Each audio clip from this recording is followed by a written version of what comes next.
And the government of Jamaica has announced that with immediate effect, all flags on public buildings should be flown at half-mast to mark the commencement of a period of mourning for Queen Elizabeth II from September 8 to 19.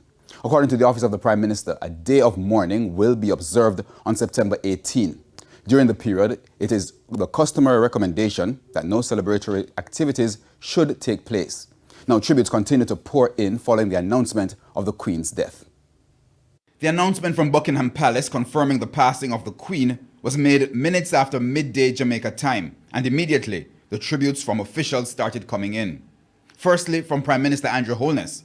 While speaking at the National Museum, he explained that the news delayed his arrival.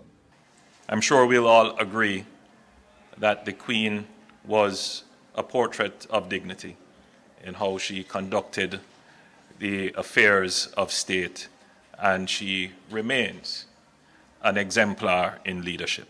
In a statement from Jamaica House, the Prime Minister stated, "The world has lost a global matriarch who was a steadying and constant force throughout many crises and periods of difficulty.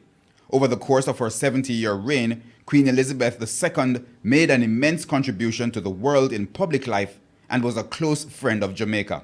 A statement from the opposition People's National Party expressed sincerest condolences to the House of Windsor and the people of the United Kingdom on the passing of Her Majesty Queen Elizabeth II. It noted that during her many royal visits to Jamaica, the Queen participated in significant milestones in Jamaica's history, such as the opening of the Norman Manley Law School in 1973. Former Prime Minister P.J. Patterson also expressed condolences in a video statement. As one who had the honor for 14 years of being among her many prime ministers, I will always remember her insightful discussions and incisive wit. She was graceful, astute, and compassionate.